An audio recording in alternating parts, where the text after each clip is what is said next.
د یو عالم او ظالم باچا د پند څخه ډکه کیسه. یو وخت د ظالم باچا دربار ته یو عالم راغی. عالم باچا ته وویل ته یو ظالم باچا یې، د حق لار دې پرېښې ده او پر ناحقه لار روان یې.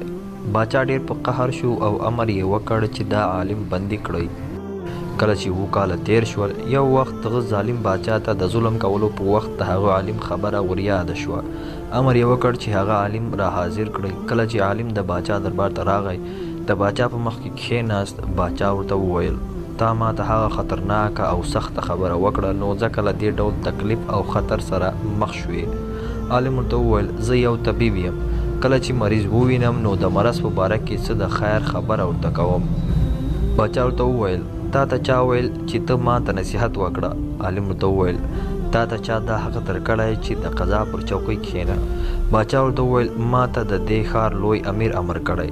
عالم ورته وویل ما ته بیا د دې بندګانو رب دا امر کړی دی. باچا ورته وویل ته نه پوهېږې څوک چې د باچا په وړاندې دا شان جرأت کوي هغه خپل ځان له هلاکت سره مخ کوي. عالم ورته وویل ته بیا نه یې خبر چې څوک د الله تعالی په وړاندې جرأت کوي هغه د الله اور ته بلنه ورکوي. باچا ورته وویل نور عالمان ستا په شان خبره ولې نه کوي؟ عالم ځواب ورکړ چې هغوی ستا د 7 کلونو له بند څخه ویریږي او زه بیا د یوسف علیه السلام په قدم پل ږدم. ما ته ستا له خوښې او ستا له ویرې څخه بندیخانه ډېره خوښه ده. دلته نو باچا پوه شو او توبهګار شو. عالم ته یې وویل څه غواړې ویې غواړه. عالم ورته وویل زه اوس سپین ږیری یم، ما ته زما ځواني را وګرځوه. باچا ورته وویل دا خو مې په وس نشته. عالم ورته وویل بیا مې نو له مرګ څخه خلاص کړه. باچا بیا ورته وویل دا مې هم په وس نشته. عالم ورته وویل زه د هغه چا په دروازه ولاړ یم چې دا ټول شیان په وس پردي. باچا ورته وویل ضرور به له مانه یو څه غواړې. عالم شاوخوا وکتل، یو تک تور بدرنګه غلام یې ولید او ویې ویل که نه مې پرېږدې نو له دغه غلام څخه څه غواړم او له تا څخه یې نه غواړم.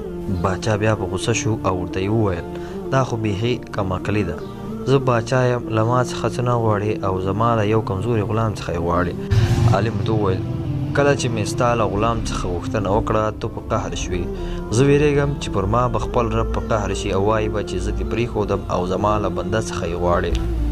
هیله کوم ملګرو چې ویډیو به خوښه شوې وي، د لا نور داسې ویډیوګانو لپاره زموږ چینل سبسکرایب کړئ او ویډیو در سره شریکه کړئ.